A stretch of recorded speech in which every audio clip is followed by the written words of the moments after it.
Welcome for coming. I'm Yael Aronoff. I'm a professor here at James Madison College, and I direct the Michael and Elaine Sterling Institute for Jewish Studies in Modern Israel. And we're thrilled to have you with us today. We're thrilled to have students from different classes and lots of our faculty.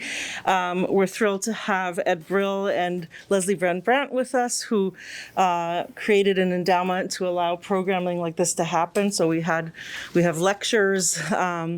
We had one in January and sometimes throughout the year, but also we make this a special event, and several of our faculty take students to the Zekelman Holocaust Center with the endowment.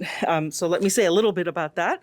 It's the Michael D. Brill Endowment Fund, and Edward Brill is a MSU alum, as is his sister Leslie, and they established this endowment, the Michael D. Brill Endowment, to fund support teaching and research about the Holocaust to honor the memory of their brother Michael, who's not able to attend college himself, but spent his life devoted to Judaism, learning about history, and especially the Holocaust. So thank you so much for making this possible.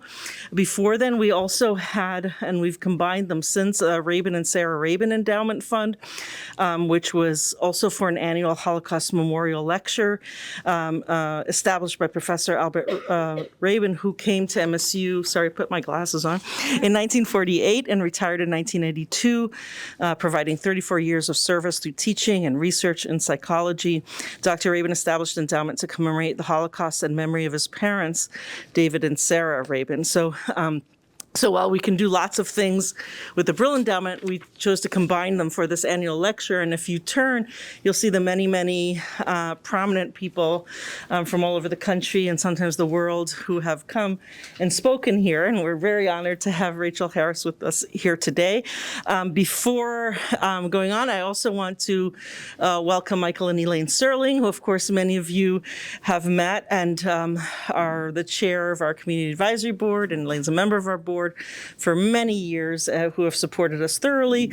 And of course, our institute is named in their honor. So thank you for being so engaged and supportive and coming here today, and also making so much of what we do possible. And we also want to thank all the many units across campus that really support and co-sponsor the different lectures, including today's, which includes the College of Arts and Letters, James Madison College, the College of Social Science, the Residential College of Arts and Humanities, International Studies and Programs, the Center for European and Eurasian Studies, and the Department of History. So we're really lucky to have that much support across campus. So we really want to hear from our speaker, but before we introduce our speaker, I wanted to introduce Professor Amy Simon, who's Associate Professor and Farber Family Chair in Holocaust Studies and European Jewish Studies here at MSU, where she's received multiple awards recognizing her excellence in teaching, including the MSU Teacher Scholar Award. And her research focuses on Holocaust diaries, literature, memoir, and pedagogy. She is the author of the book, Emotions in Yiddish Ghetto Diaries, Encountering Persecutors and Questioning Humanity, that was published in 2023. And her scholarship has also appeared in Holocaust Studies, a Journal of Culture and History, Journal of Jewish Identities, the Journal of Jewish Education, and in several edited volumes. And I also wanted to thank Professor Vered Weiss, who's also helped with the organizing this, and Rachel Harris, who spoke in a couple of our classes today. Thank you so much, Yael, and thank you everybody for being here at this super busy time of the semester. So that is just really wonderful. And of course, for all of our donors who made the trek here, who don't just live around the corner. So thank you very much. It's really my pleasure to introduce Rachel Harris. I have known of Rachel for a while. I have known of her work, and so it's a great pleasure for me to have her here at MSU and to be able to introduce her to you today. Dr. Rachel S. Harris holds the Elaine and Herbert Gimelstob Eminent Scholar Chair in Judaic Studies and is director of the Jewish Studies program at Florida Atlantic University, where she is also professor of film and multimedia studies. Her research focuses on Israeli cinema, literature, and culture, with particular attention to gender, national identity, and transnational film production. She's the author of many books, including An Ideological Death, Suicide in Israeli Literature as well as Warriors, Witches, Horrors, Women in Israeli Cinema, and co-editor of Casting a Giant Shadow, the Transnational Shaping of Israeli Cinema, which won the Yanovich Center Best Book Award for Outstanding Humanities Research in Transnational Film and Theater Studies in 2021. She edited Teaching the Arab-Israeli Conflict, 2019, and co-edited Narratives of Dissent, War and Contemporary Israeli Arts and Culture in 2012. And she is the editor-in-chief of the Journal of Jewish Identities. So join me, please, in welcoming Dr. Rachel Harris for our Rabin Brill lecture.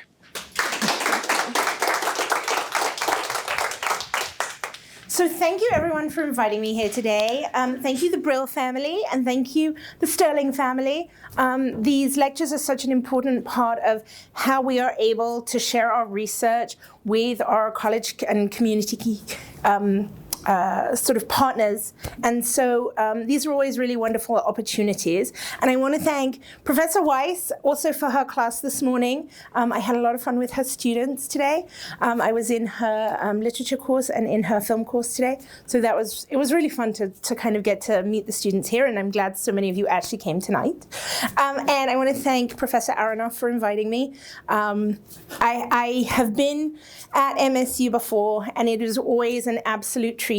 And I always meet wonderful, wonderful colleagues here. So it's actually one of my favorite places to come and visit. So thank you for having me. So today's talk is really a story that we don't know. In the early part of the formation of Israel in 1948, there was no cinema. What had happened was there was kind of experiments in filmmaking in the 30s. They'd begun to have a few documentary films. They'd had a couple of feature films. They had a really developing newsreel industry. And when war comes, World War II comes, it becomes impossible to access film stock or raw materials because the British need the photography equipment in order to take aerial shots of the German invasion of Egypt and sort of to keep an eye on the war. And World War II in many ways bypasses the region, right? The British Mandate of Palestine. There's some aerial bombings by the Italians of all people, but in general, it's a pretty quiet time. The war finishes. And then the state is declared in 1948. And between 45 and 48, we have a few Americans coming in and making some early documentary films about what they think is happening, and then they leave. And there really isn't very much happening. And then we have the War of Independence in 48, 49. And it really plants the seeds of a film industry because they develop a film unit in the military. And this is sort of the beginning of our story. And the story that I'm telling is the first 20 years of filmmaking in Israel. And if you ask anyone who does this, even people who work on Israeli cinema, they'll tell you, well, there are maybe 3 or 4 films that get made in this period of time. There's not a lot. It's mostly done by amateurs. People don't really know what they're doing, and filmmaking doesn't get started until the very late 60s. And this is the beginning of a different story that says actually there were hundreds of films made during this period of time. And we need to see why this was never talked about, why we don't know about this period of time. And so I'm sort of starting to tell this story. And today is one small slice of this particular story. And we're going to talk about the Holocaust survivors who would play a role in the formation of this early Israeli film industry. In 1950, Joseph Bau made Aliyah from Poland. That means he immigrated to Israel from Poland. He had enrolled in a degree in graphic arts at the celebrated Academy of Fine Art in Łódź. The Jewish people usually refer to it in the Yiddish, which is Lodz, which they were interrupted by World War II. Though he was able to live on false papers for a while, he was eventually interred in the Krakow ghetto with his parents and siblings. His youngest brother gets shot by Nazis. His parents get deported. He sees his father shot in Platzau concentration camp. After his mother dies in Auschwitz upon liberation, like in that immediate aftermath where they don't know how to handle the survivors, she dies immediately afterwards. And He finds his wife, who actually was in the camp with his mother. They return to Krakow, where he completes his degree in graphic design at the University of Plastic Arts. And in response to anti-Semitism in Poland, he leaves and arrives in Israel with his wife and his first child, Hadassah. And afterwards, their second daughter, Klila, is born. So after he gets to Israel, he ends up working for the Kiryat, which is the Ministry of Defense in Tel Aviv. He works there for a while, and then he opens his own graphic design studio in Tel Aviv. And the image that you just had is the entrance to his design studio, which is actually now a museum, which they're trying to keep before the developers come and knock the building down. And the two daughters, Klila and Hadassah, are sort of very active in trying to preserve their father's legacy. His story follows that of many Polish Holocaust survivors whose families were killed and who returned to Poland to complete their studies before leaving during a wave of immigration between 1947 and 1950. So this is very common. A lot of the Polish Holocaust survivors, like after the end of the war, all these young men who have survived the Holocaust, right? They've survived the most terrible things in the world. And they have lost their years of education because long before 39, they were usually kicked out of school. And so they haven't had they stopped schooling at 13, 14, 15, and now they're adult men. They've survived these terrible things. And like, what kind of life can they have? And so what happens is a lot of them go back to school, partly because education is free and there's a stipend. They'll pay you a living stipend to be a student. And so they work out that this is a really great opportunity and they enter all kinds of professions. And the ones that interest us are the ones who go to film school. And so there is a newly formed film school in Poland, and a lot of the very first classes in this newly formed film school in Łódź are Polish. Okay.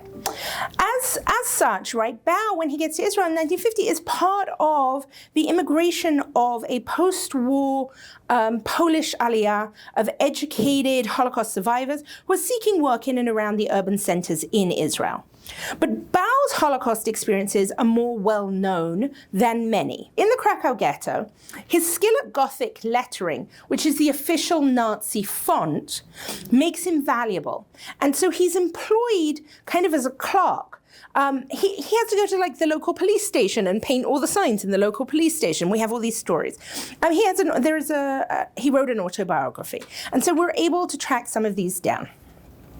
And so he's employed as a clerk and a scribe, a skill that he also uses to forge documents and identity papers for Jews who are fleeing from the ghetto, some of whom are able to live on false papers for the whole of the war. This is how they will end up surviving and avoid being sent to concentration and death camps.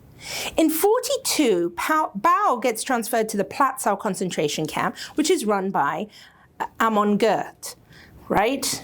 Does this ring a bell with people?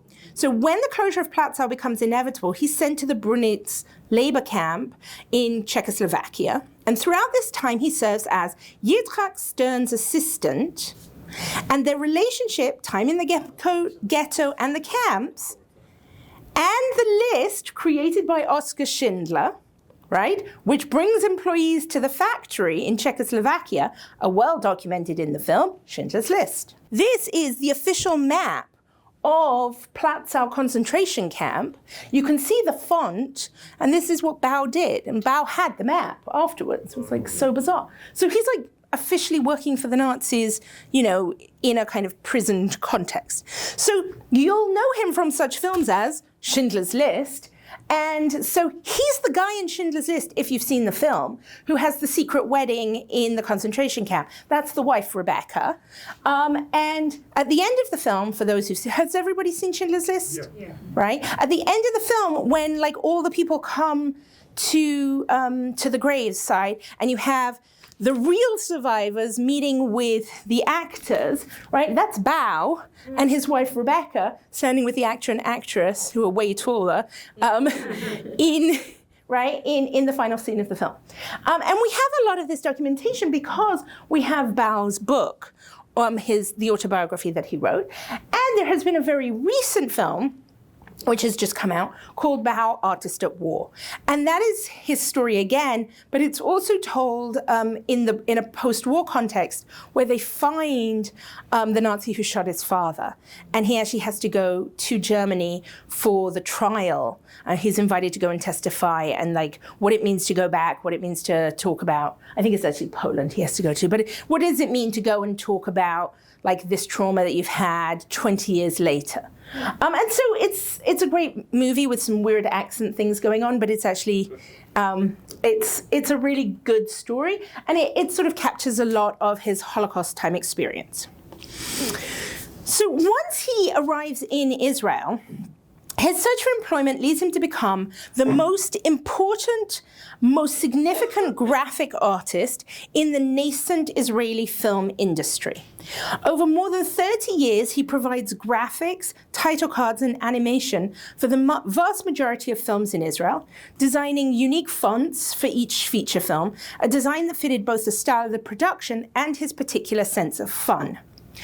His commissioned works included not only feature films, but also informational and instructional films, fundraising productions, and documentaries. And this morning in class, we watched a car safety film, and he did the title cards for that. And so you can see with Pillars of Fire, right, they're sort of made to look a little bit like sort of somewhere between a cowboy film and like a Flame, which was this pioneering film he had.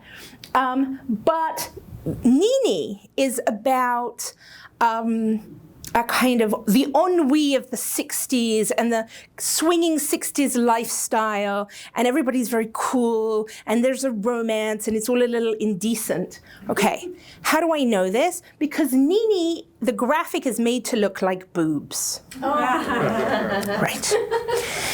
And you want to know how I know that that's what he was doing? Because this was Bao. See the sink?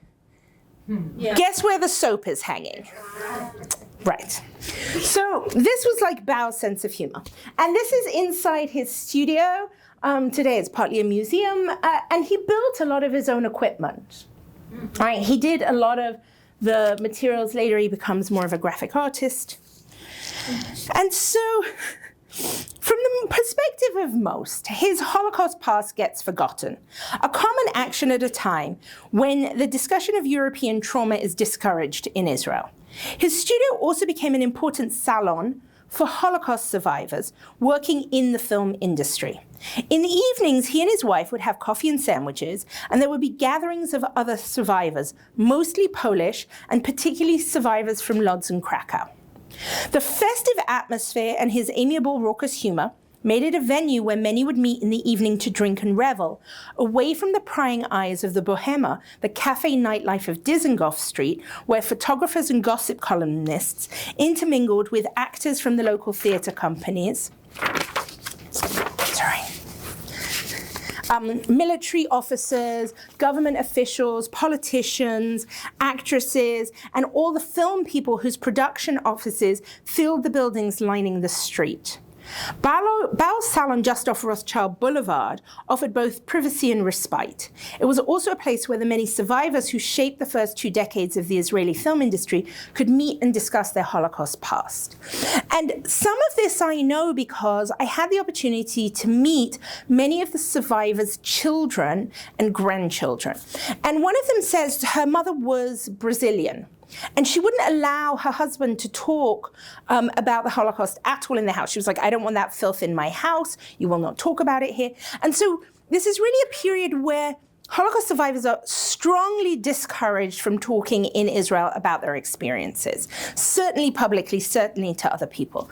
And the daughter who tells me this story says, I used to go with Daddy and I would sit on the floor in the studio in the evening and play with the other children, and we would all hang out. And that's how I learned Polish, from listening to the adults talk and wanting to know what they said. And Mommy didn't know I spoke, like I understood Polish, right? Because she didn't want her knowing what was going on. And so this is how they did it. They would sort of hang out in this little salon together in the evenings in the studio. So there are really 2 reasons that account for why this Holocaust history of the film industry is really little known. And one is because outside of Bao's studio, the survivors rarely spoke about their own experiences. And so this was really considered taboo in their homes. In the immediate aftermath of the war, many of them did give testimonies about their experiences to the Joint and the Red Cross, who documented them in their native languages, so mostly Polish, sometimes Yiddish. And some also gave later testimonies in Hebrew or English to oral documentary projects, such as the USC Shoah Foundation and Yad Vashem. And we can actually find one of Bau's testimonies there. Secondly, later generations of filmmakers in Israel, almost all Sabra born, so born in Israel, who would also go on to be the founders and instructors of the newly formed film department at Tel Aviv University in 1972, would then write these creators out of the history of Israeli cinema, constructing the 1950s and 60s as decades of primitive Zionist and national heroic propaganda cinema, with little to merit intellectual or cultural attention. Yet this period would have a major impact on the formation and the development of the Israeli film industry. The Polish immigrants would make a significant, frequently overlooked contribution to its formative years.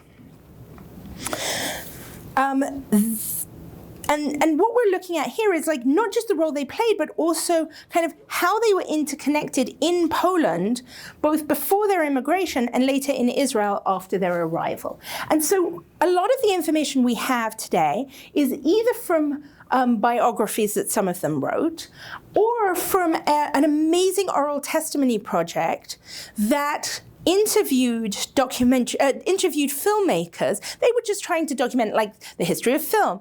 And it's hours and hours and hours. It's all in Hebrew. There's no subtitles. And then, many of them died quite soon after they were recorded. And I don't think the documentary filmmakers expected this whole Holocaust past to come out. But because, I spent hours, I spent a month every day, all I did was listen to these testimonies. And they're amazing, right? They all have these great, great stories. And also you learn how they were sort of interconnected together. So, I want to focus today on a few key figures. The brothers, Nathan and Yoram Gross. And I will probably talk a little bit about Chaim Schreiber and Freddie Steinhardt. So, and there's one more guy that I usually talk about, Ze'ev Ravnov. So immediately after the war, the Polish film industry had been completely decimated. The Nazis arrive in Poland, and Poland has a really decent film industry in the 20s and 30s. It's very prolific, it's very busy, there's been some good changes to the funding programs, so there's money for film. And the Polish film industry is quite dynamic, and it also has inside it a Yiddish film industry. And there is a tendency for us to think, well, there's a Yiddish film industry, and that's a minority film industry over here, and then there's the main Polish film industry over here. But in fact, a lot of the technical personnel are working on both films, and they're working across things. And the most famous of the early filmmakers, right, among them are people like Alexander Ford, who he's part of this new wave in the 20s and 30s of Polish filmmakers who are representing socialist ideals. And as part of his socialist agenda, he goes to Palestine in the 30s to document the 50th anniversary of the first Aliyah and their socialist ideals, right? These agricultural ideals. And then while he's there, he ends up being so taken with it, he makes a movie. And so you get some of this movement where they're going backwards and forwards between them. So when the Nazis arrive in Poland, they realize that the Polish artists aren't going to have anything to do with them. And so they destroy the film industry entirely. By comparison, in Czechoslovakia, they leave all the studios working, and they actually have the Czechs make Nazi propaganda movies. So the Poles who stay, who are Jewish, basically end up in concentration camps or are dead. The ones who leave, and it's mostly the non-Jews who are able to leave, either go east and end up working in the Soviet film units during the war, or hiding out in, east and keep going, far further into kind of Soviet territories. Or they go and end up being part of the Polish government in exile, which is in London, making pro-Polish film from London. right, in exile, kind of trying to keep Polish identity alive during the war. So after, when they come back, Alexander Ford, our guy from the 30s, is put in charge of rebuilding the Polish film industry. And he does two things. He builds Film Polski, Polish film, and it's a studio, and it's not a studio like the American model, where you come up with an idea and it's made by the studio and it's funded by the studio and it's controlled by the studio and it's the studio's actors and the studio's stars, and then it's distributed by the studio, right? That's the kind of American model. The European model is, it's essentially a rental company of resources with funding from the government that it can distribute to help you make your film. So you can think of it like a music studio, right? If you want to go make a record, you still have to go rent a studio and equipment and some guy to, manage it for you for the day. So that's what they were like, these studios. And when he sets it up, he recognizes that the Yiddish film industry of pre-war Poland could also be revived while he's reviving the Polish film industry. He also becomes the head of the newly formed Polish Film School in Lodz, in Łódź. It had been in Warsaw. Warsaw was basically flattened after the war. And Natan Gross, the guy I mentioned, he's like the last person to kind of take any kind of vestige of a course in a burnt-out building right as the war ends in 45 in Warsaw. So then everybody moves to Lodz, which is actually where many of them came from. And they resurrect the film industry there. And you get the start of this film school. And it opens in 47. And between 47 and 50, so this is the film that Alexander Ford made, Sabra.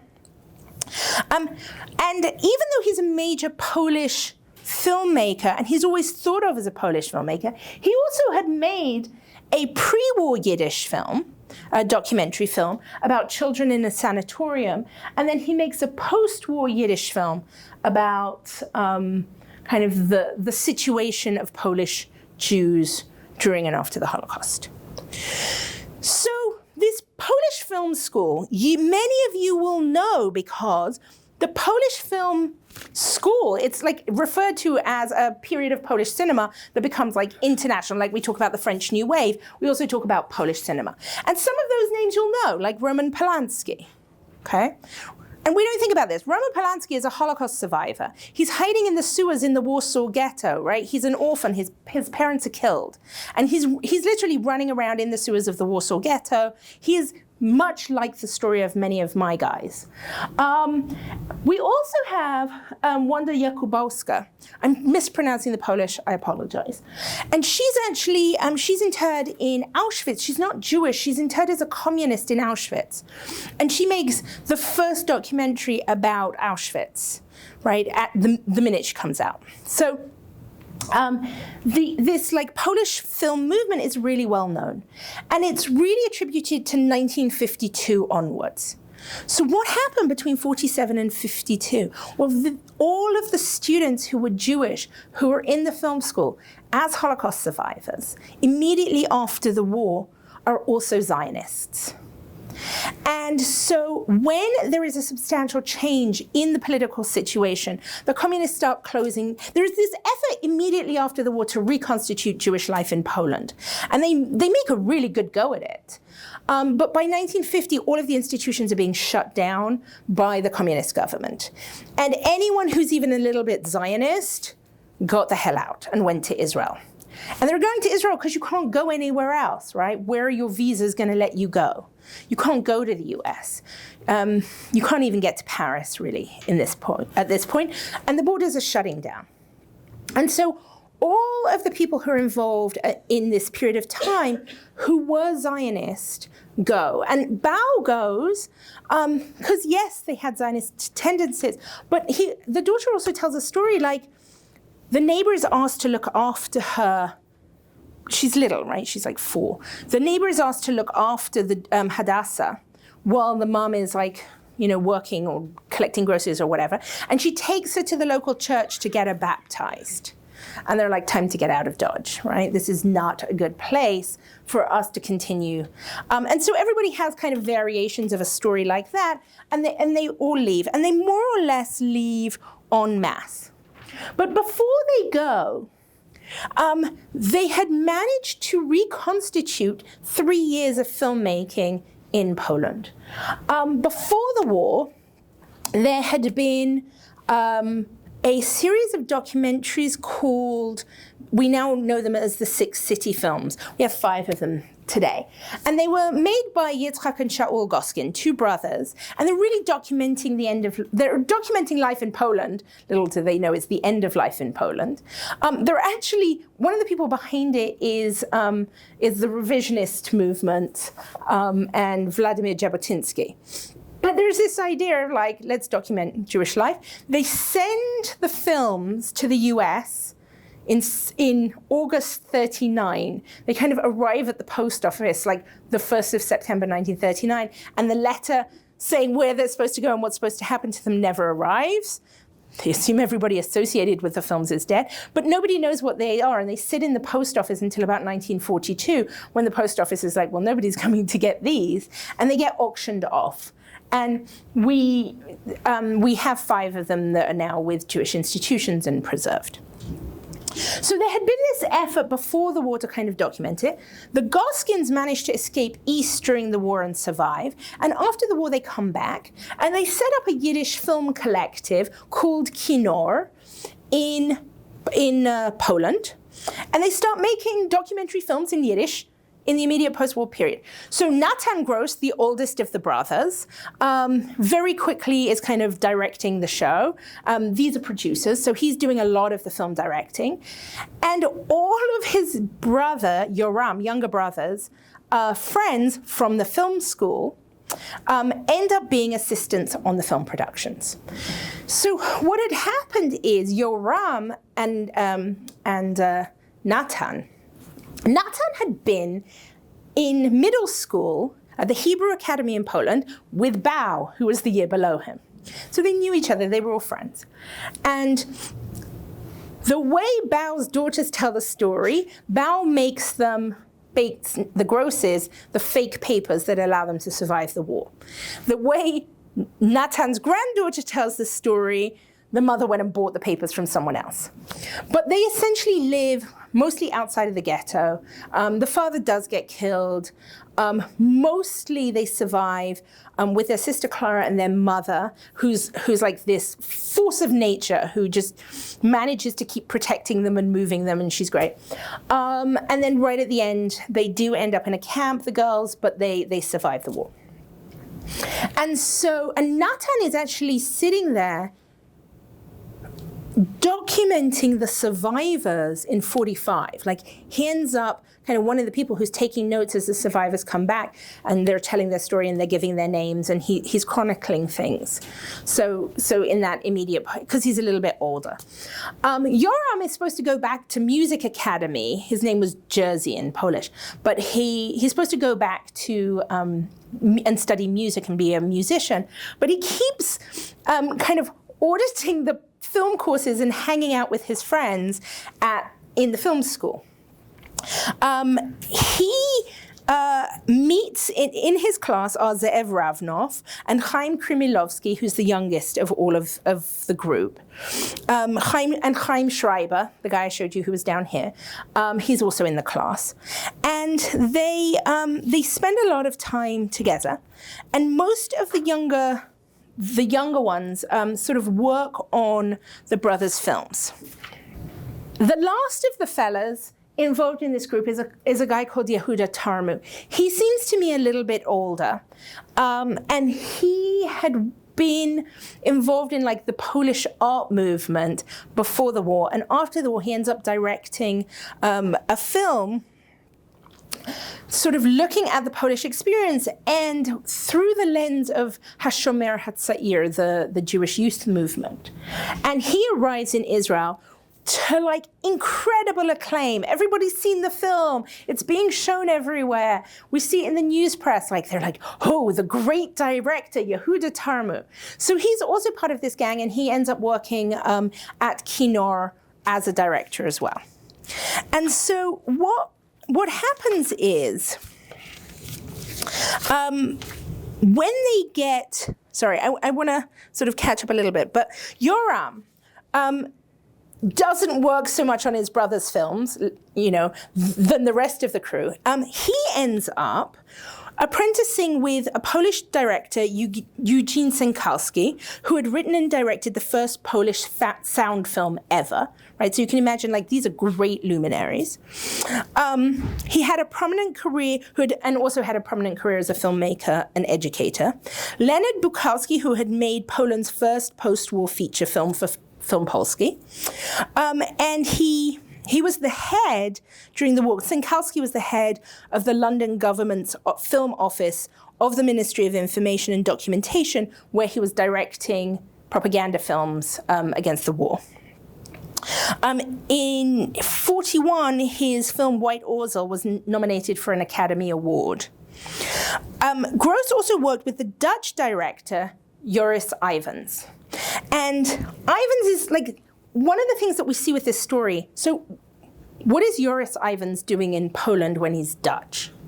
It gets more interesting. He had spent the war working in Canada with John Grierson. So John Grierson is essentially the founder of documentary film. He's the guy who invents the word documentary film. That's what we have. He's Scottish, and he's brought to Canada to set up the Canadian film industry, which he does. He then runs the film corps during the war. And people like Joris Ivens are part of that film corps. And then, I don't know if many of you know this, but after the war, Canada has the same Red Scare panic as the US does. And all of the foreign filmmakers are accused of being communists, whether or not they are, because they're foreign, and all of their visas get pulled. So Joris Ivens now ends up in Poland.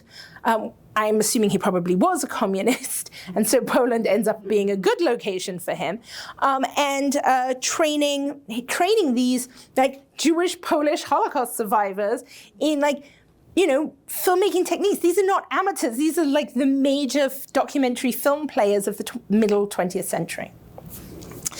And so they sort of moved to Israel most of them arrive between 49 and 50. And when Yoram gets there, that's the younger brother, because of where he was hiding in the war, he actually has Russian. And he runs into the only really active filmmaker left in Israel at this period of time, a guy called Nathan Axelrod, who's doing the newsreels. He's the only one with equipment still and access, and he's making newsreels. Why? Well, because he's doing it in a shed in the garden. All his chemicals are in the back garden of his little shed. And he's so excited. He's originally Russian. He's so excited that he finally has someone to talk to. And so Yoram kind of ends up working for him for a while on the newsreels until he gets co-opted into the military film unit. And so the only things that really exist in the late 40s in Israel in this period of time are newsreels and the military film unit. And the military film unit is set up by a guy called Nafav Non, who's the guy on the left, who had come from Poland in 1936, and he was part of all things, Golda Meir, who is the head of the labor union, decides that she wants her own film unit. And she created the Histadrut, right, the labor union, ends up with its own film unit in the late 30s, making labor union films, essentially to promote the work of what they're doing. I wonder if it's because she's an American and so she has these ideas about communicating the value of her agency. And they make 3 or 4 films with a fairly famous German who was very much involved in things like Metropolis. So, he also a bunch of people who are really well trained and are hiding out during the war. And then war comes, and all of that Histadrut film unit gets sprinkled in all of the different armies and end up in various military film units during the war. And so in 1945, after they get demobbed, they work on these American productions. And then he gets kind of involved in creating the the first film unit for the military. And it's doing several things. It's documenting war, because you can sell the footage to international news agencies, right? Like, you're documenting war. They're making training videos for the military, what to do in case of smoke attacks. They're also putting the subtitles on American and British films that they've bought to go with the new equipment that they're getting from other places. So I managed to track down, Sherman tanks, 1947 to 1951, which was the original American film, and then they have to subtitle it for their audiences. So they start getting essentially a studio. They're producing a ton of films, and they're working also with the Moshe Pullman, who is from the Prime Minister's office. He's kind of public marketing. So this is how they kind of get going. And when the Polish filmmakers arrive, they're supposed to end up in the army, right? Everybody ends up in the army. So Freddie Steinhardt, who's Polish, he's the only one who doesn't end up in Poland. He actually studies in Paris. He ends up, and he ends up on the front line in Jerusalem during the war in 48. He's not terribly happy, he's exhausted, and he hears there's a film unit. And he's like, really? And he ends up with the camera in the film unit, and he ends up the first director of the film unit. But the whole of the film unit is Polish speaking. And so when the Polish Holocaust survivors come, guess where they're going? Into the film unit.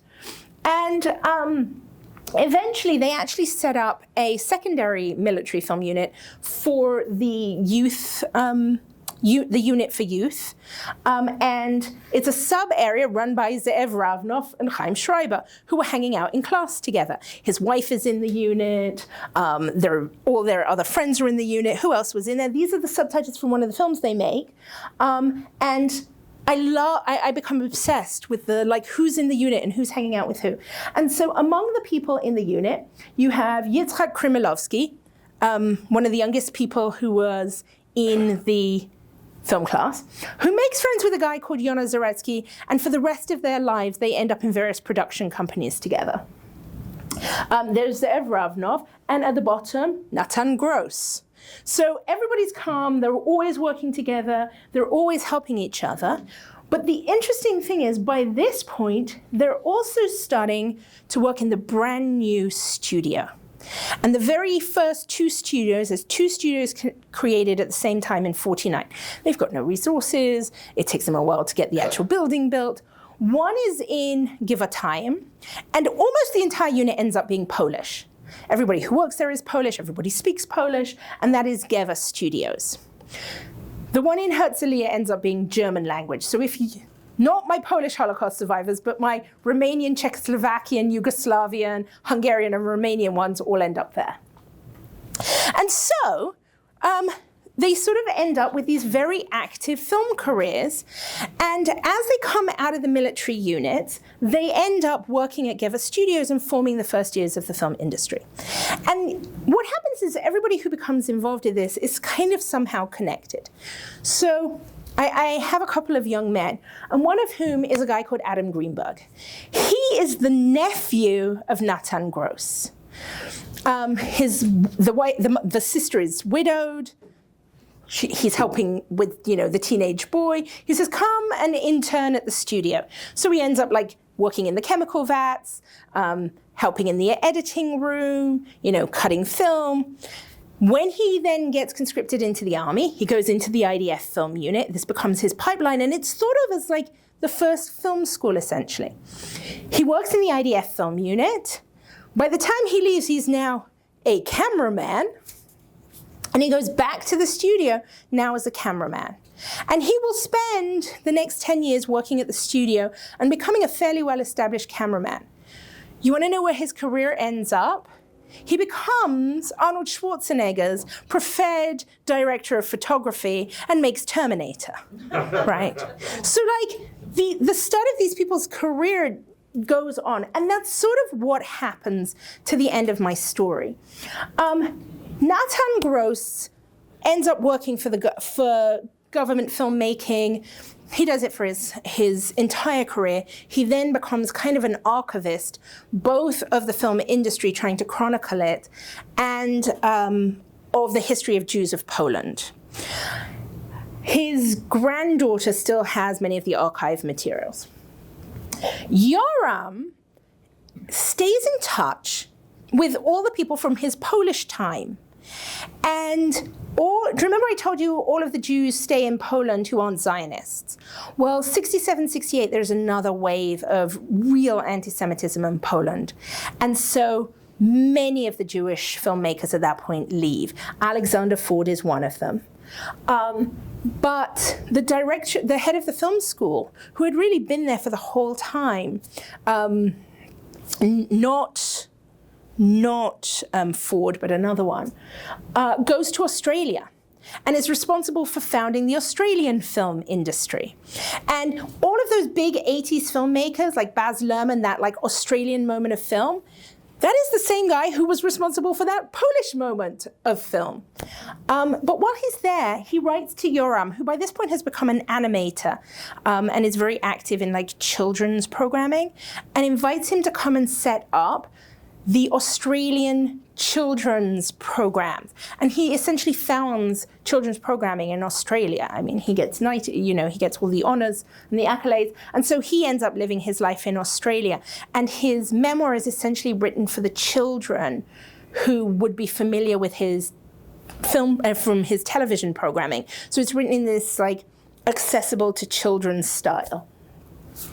Tarmu ends up leaving and going to the US because his wife has a child from a previous marriage, and he ends up being responsible for a lot of educational TV in New York in the mid-century.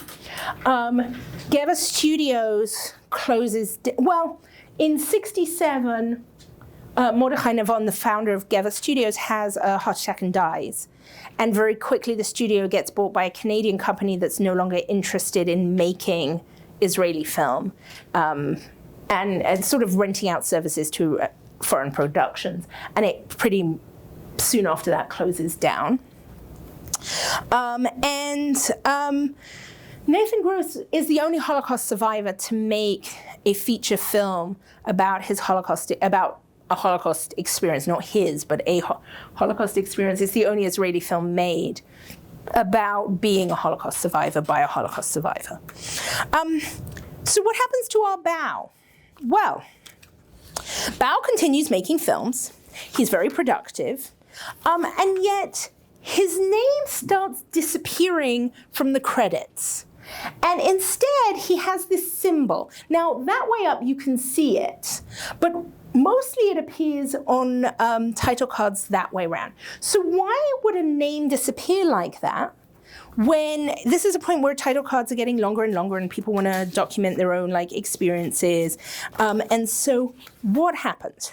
Joseph Bao, by this point, had ceased to sign his work on the films and instead had begun to use his signature symbol.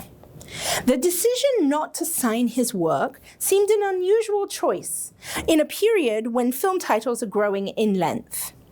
It would take decades for his daughters to understand. Bao's studio, while serving as a center for filmmaking and a salon for survivors, had also become a front. Bao had become one of the government's most important forgers, and he continued to work on illicit and undercover projects for the security services for decades. Few photographs exist of him, and his name is hidden from view on screen, perhaps as part of his efforts to remain inconspicuous as he worked on operations both in Israel and abroad. But for the Polish filmmakers, his studio would remain an important social venue for many, and their friendship would last until their deaths. So, thank you.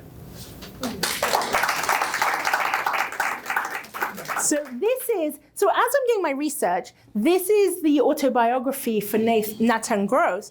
And then I did a double take, and I was like, there's the Bao symbol on the chess piece. He was still doing the covers for his friends' books.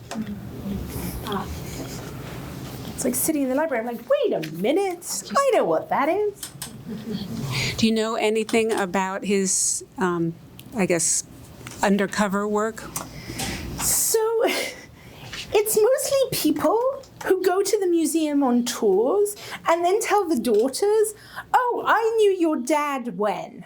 So the only stuff I've been able, I did try and kind of dig down the undercover stuff, but I kept hitting brick walls. And I was like, okay, there were other pieces to look at. So it's mostly because people go and tell the daughters, I knew your dad in Amsterdam, I met your dad in London, he was so helpful. Like, she's like, I didn't know he left the country. It's like a little bit of that going on. And then people are like, oh, I remember coming to the house and you were sent to go buy a dress. She's like, yes. They were at the studio because one of the daughters used to help out in the developing room. And they're like, you were sent to go and buy a dress. She's like, yes. He's like, because I was coming in the front door and you were sent out the back. So they had all these funny stories. And the daughters are like riots. They're absolute riots. They're hilarious, these girls. Hi. So you said at the beginning, I think, that the history of the movies in the 50s and 60s was not really recognized. And what movies were actually made by these Polish Holocaust survivors, and why do you think that their contributions were erased from the history of the film industry in Israel? So I think it's because when they make the film, opens film school in 72, so we'll go back a bit. In 68, TV starts, and in 69 it becomes, at the beginning it's just a little bit, and then it becomes like the one station, it's TV. But TV is shot on video. And the filmmakers were all trained on film, like high quality film, and not all of them wanted to make the transition to using video. At the same time, from 67, 68, there's suddenly financial grants to send students to go study at film schools internationally. And the grant, most of them study either in London or in Paris, and it's a brand new film school. It's like the British International Film School, and their goal is to have 60% foreign students. So they're having them from they're helping setting up African and Japanese and East Asian film industries by training people. So it's part of a program. And when these filmmakers come back, they sort of have a sense of their own importance, right? They're 19, 20, 21. I'm making film and I'm trained by Europeans. And they make these art films, which the public doesn't really want to go see. And then they become the directors and teachers from 72 onwards in the Tel Aviv Film School. And I think they just write out this earlier generation as not relevant and not important. Now, so then the question is, what are the films that were being made in this period? And it's everything. And one of the arguments that I'm making in the book is that we always think of this period as Exodus and Cast a Giant Shadow and Judith, big international productions where the Americans come in and tell the story of Israel, and they're big Zionist productions. So anyone who hasn't seen Cast a Giant Shadow, it's the most bizarre thing. It's Frank Sinatra and Yul Brynner and,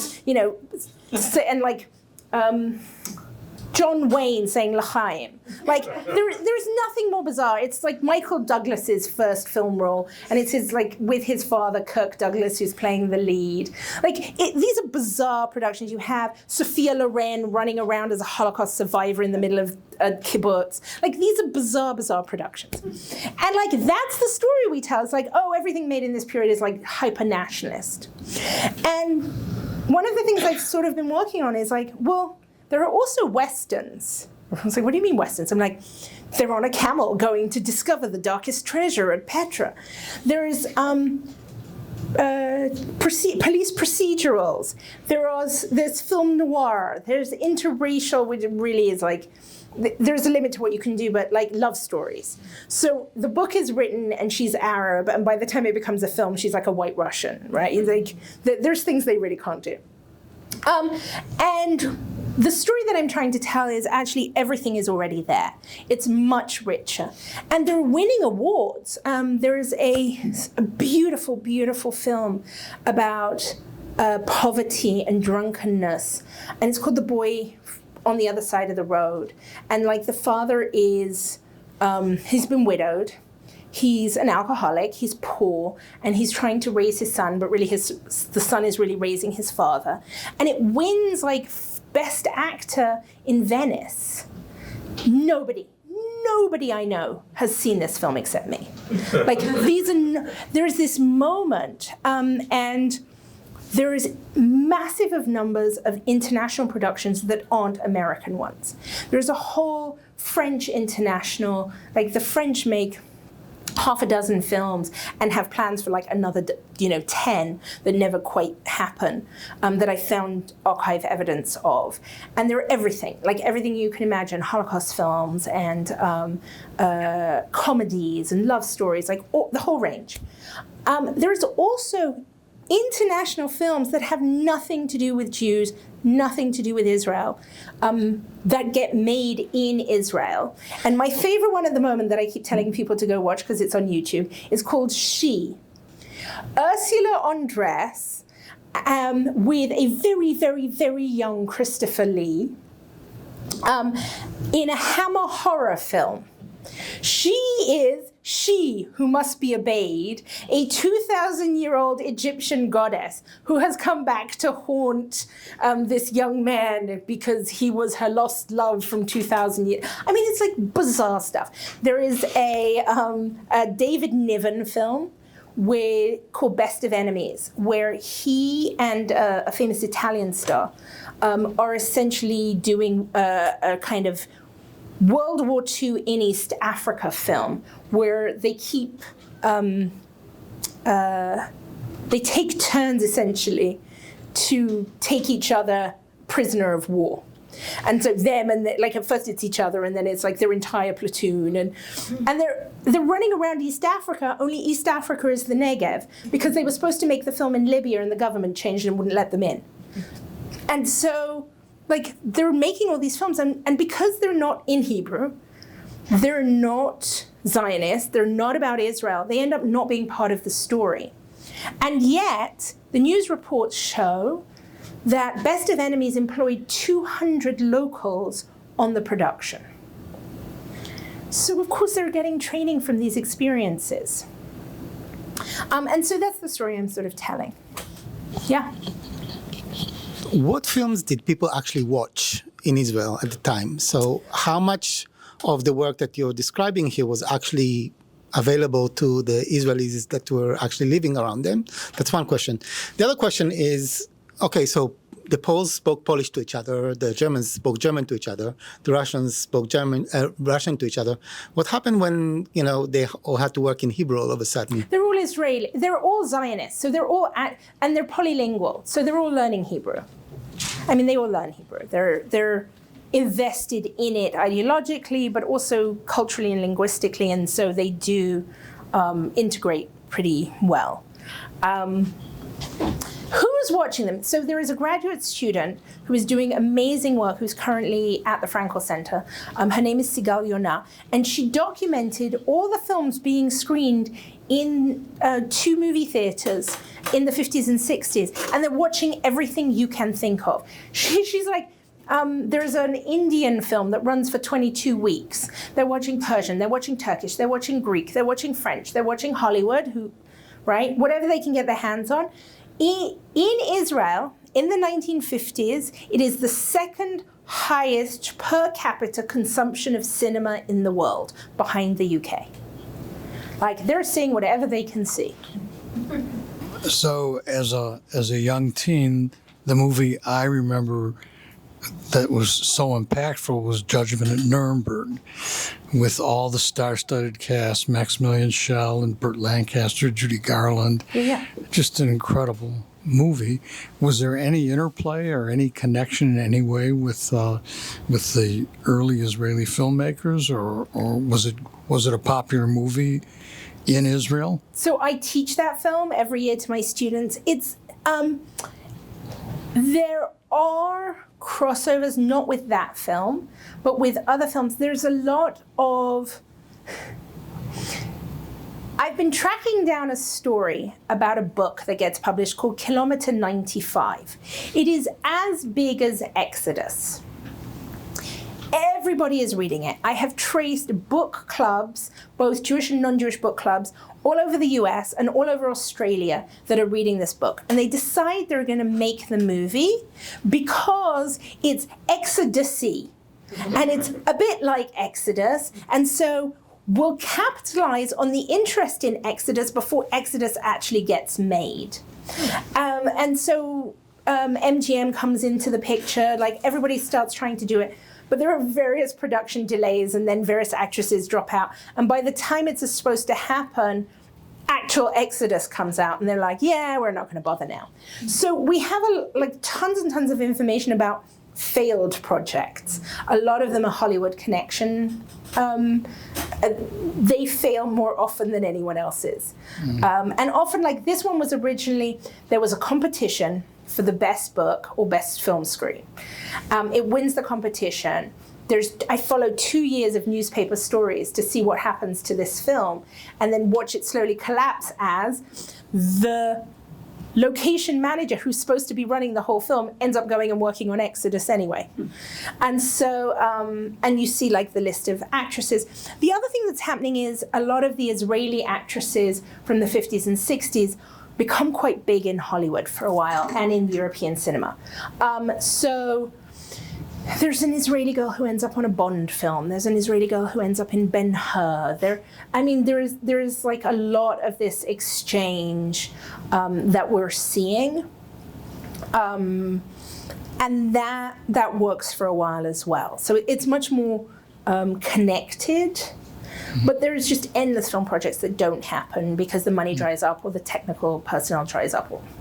Or there's competition. There's one, they're going to make Ruth's Candle. And it's like everything's going ahead. And then they're like, yeah, we're going to make Exodus instead. And we don't want to, split resources. Or somebody else a different studio is going to make a film like this. So we're not going to make ours. And then the other studio doesn't make theirs. And so a lot of projects just fall apart the way projects do. Exodus was 1960 or? It's made, yes, filming is 59, 60 comes out in 60. And they're hoping that while Paul Newman is in town, Joan Woodward, his wife, is there, Joanne Woodward. And they're like, well, maybe we can get her in an Israeli movie while she's in town. And then we could get international distribution because people would buy it for her. And she's like, let me see the script first. She's very like, sure, but maybe. I was just wondering if you could go back to the page where it shows Bao's symbol. Can you point out in those credits where it is? I was having a hard time finding it. So in this one, it's right down here. Oh, okay. Wow. It's like, so I become like really ridiculous now because everyone's watching the movie. I'm like, no, wait, we have to freeze the credits. I have to watch all the credits twice. And I did it today. We watched a car safety film. And I was talking about how like in this period of time, the government's paying for informational films. And the filmmakers work out that they can basically take the money and then make whatever they want with a veneer of the actual topic. And they have high budgets and like it has aerial shots and like special effects. And then I was like, wait, I have to pause. Look, there's Bao's symbol. So yeah, they're making all kinds of things.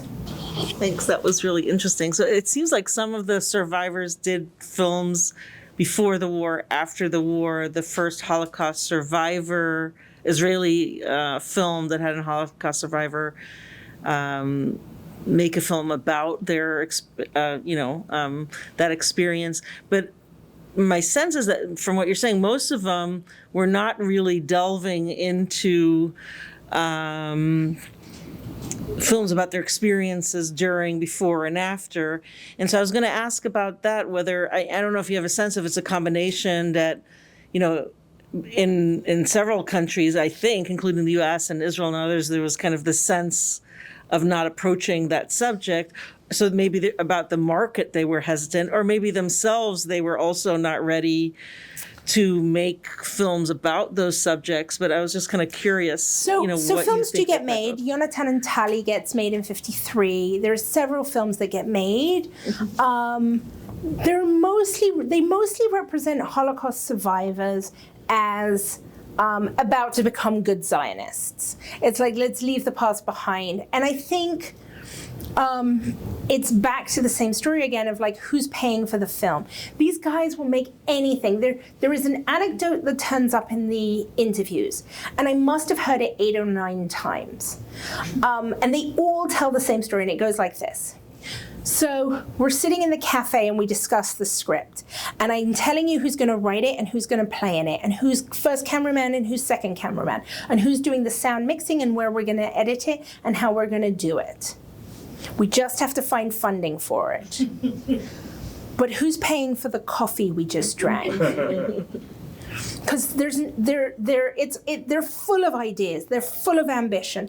There's a great movie that I found where a unit gets stuck in the middle of the desert, and they're being shot at, and the unit has broken down, and I think it's a tank, but it could be a truck, and they have to get it to move again, and the hero of the scene ends up being the mechanic.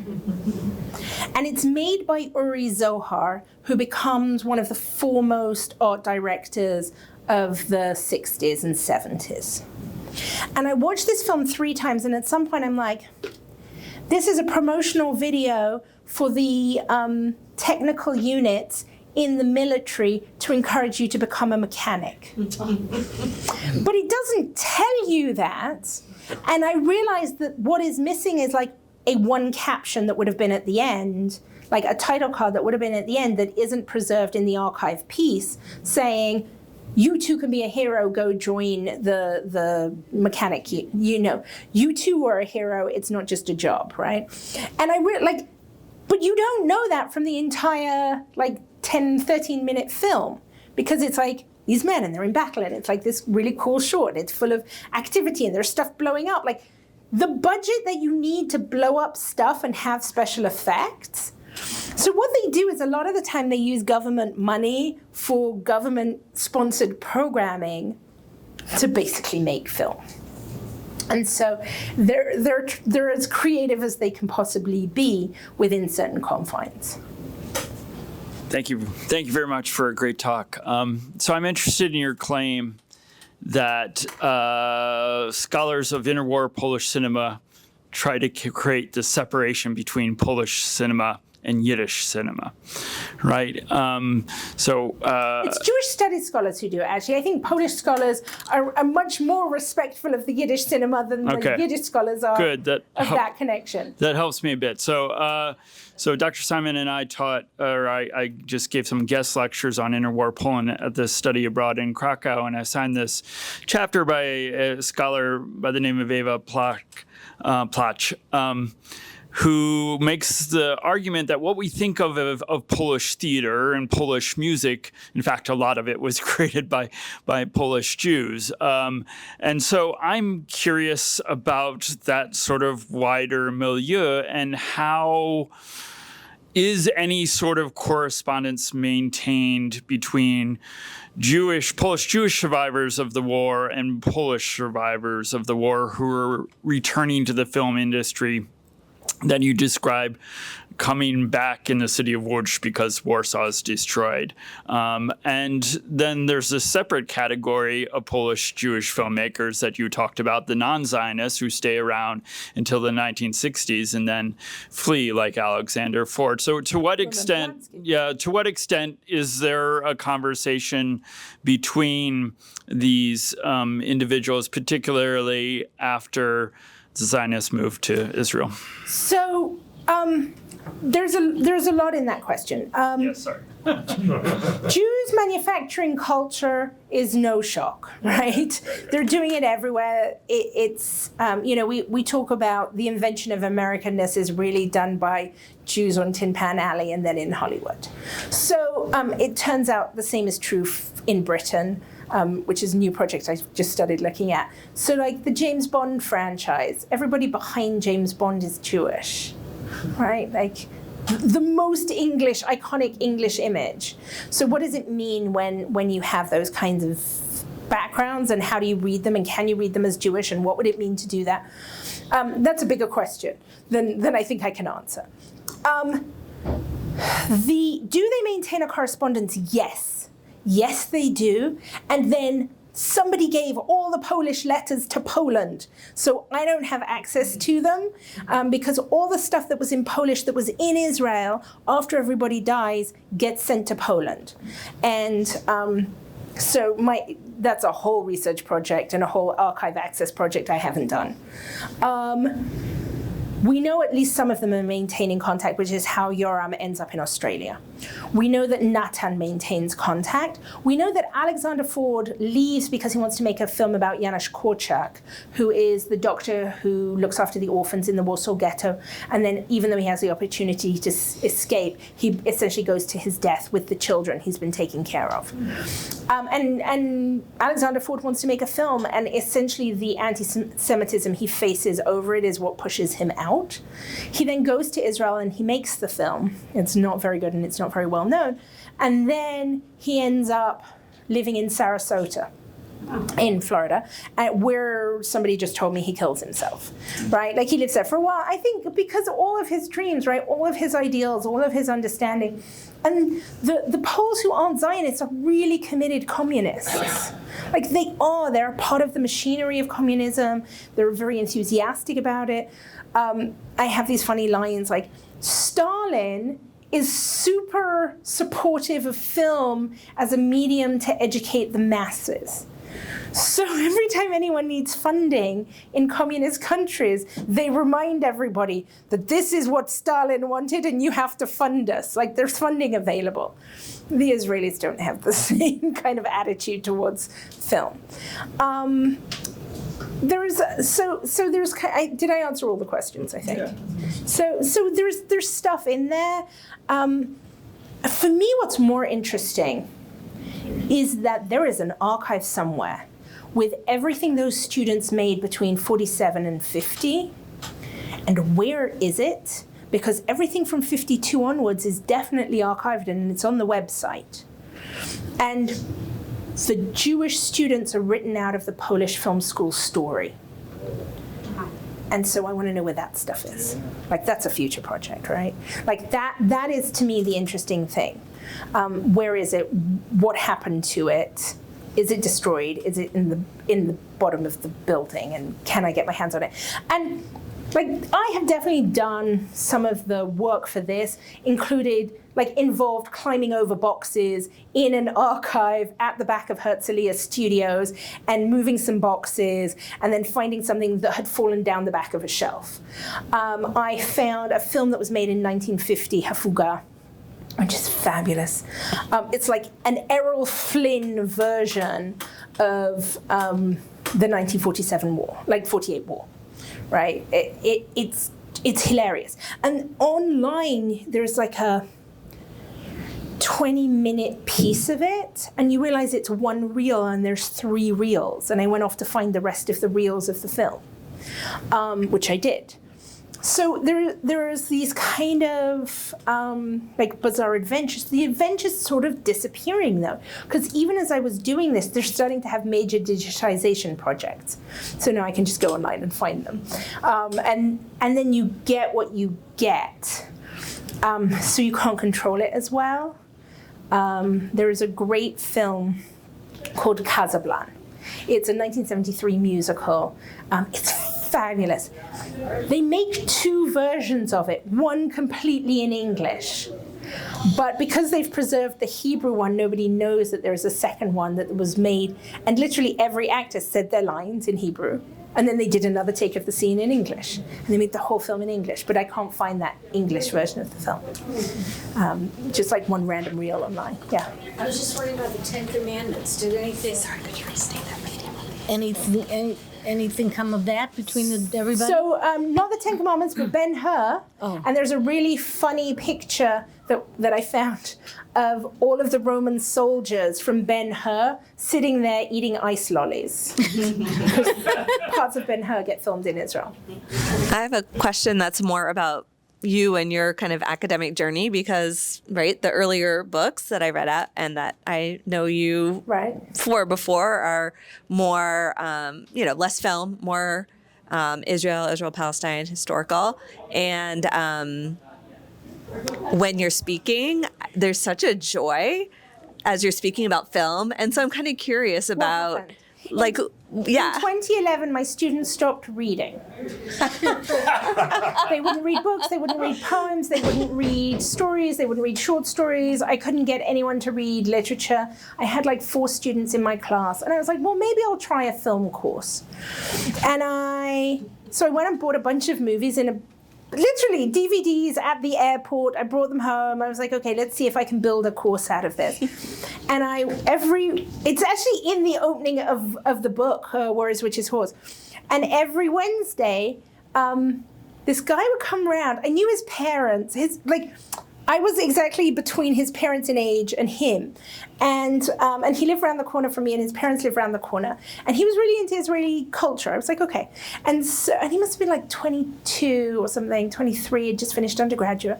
And he would come to my house, and we would eat pasta, have dinner, and watch whatever was in the suitcase. And, he's watching the films, and I'm like, oh, I wonder if anything's written about this. Oh, I wonder if I can teach this one. Wait, weren't they the same people this week that were in last week's film? And so we would begin to watch them, and then I would have a question, and then we would watch another one, and it would be like the same woman in the same role, but with a different. And so I went to find something that was written about it, and nothing was written. And so I wrote something about it, and that was the first article, and I won an award for it. And then I was like, oh, I have a second thing I want to say about women and war. And the next thing I knew, I had 9 chapters in a book. And nobody had written about women. At the point where I wrote my book on women in Israeli cinema, there were only 2 articles that had ever been written. But there were numerous books about like gay men and cinema. And so they were like, well, we don't need to do gender. We're doing gender. And I'm like, you're doing gay men. Like, where are the women? And so there just wasn't people weren't writing about it. So I was annoyed, so I wrote about it. And that was the first book. And then the second book was a partnership with a friend. Like, we sat there and then we kept asking questions, and we roped everybody we knew into it. And then this one started because in that big box in the suitcase, there were these cowboy films. And so I wrote about these cowboy films. And everyone was like, what do you mean they're Israeli cowboy films? Like, what? And they're Westerns, and they're sort of modern Western. There's pioneering Westerns, and there's the poster for it looks like the wagon train going west. I'm like, they knew what they were doing. They were trying to make genre cinema that would appeal to a Hebrew-speaking audience. And so I wrote about that, and then things kept unraveling. And I ended up, in the back of an archive finding all this stuff. And I went to the IDF archives, and everybody says it's really hard. You can't get access to anything. It's really difficult. The security is really tight. They were so nice to me, and they were so sweet. And I had them declassify materials that nobody had looked at in since they put them in the box, because nobody asks for, they ask for battle plans and combat lines. Nobody asks for the culture film box. And he would say to me, there's 300 pages in this file, but I scanned them, and someone's added something else into this box. You only need the first 10.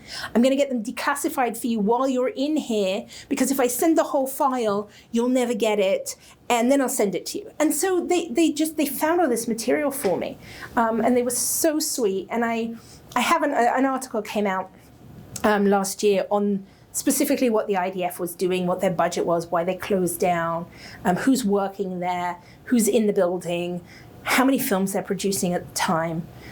And so, Hafuga, this 1950 film, gets developed in the military lab because they're the only lab. They're the only ones with editing equipment. So in the newspaper article that I found about it, they were talking about having to go develop it. So I think it just is way more fun. And it's been more of an adventure because it's really untapped. But yeah, everybody has homework now. You have to go and watch She. It's on YouTube. Who doesn't want to watch Hammer Horror? It's very silly. It's very, very silly and slightly bad. Intentionally silly? I mean, it's a Hammer Horror. Like, all Hammer Horrors are slightly bad. They're all the vampire, you know those, like, gothic 60s vampire films with Christopher Lee and Peter Cushing's and, like, does this ring a bell for any of you? Like, I feel like if I could work this, I would show it to you. They're just spectacularly cheesy. Cheesy. They're really cheesy. No, they're really cheesy. So, you know, you expect the set to wobble, that kind of thing. It's based on a Rider Haggard novel that had already been remade like 5 times at various points before it gets made into this one. So, and the tagline is "She who must be obeyed," and I feel like that's the tagline I now want on my book. Well, thank you very much, everybody.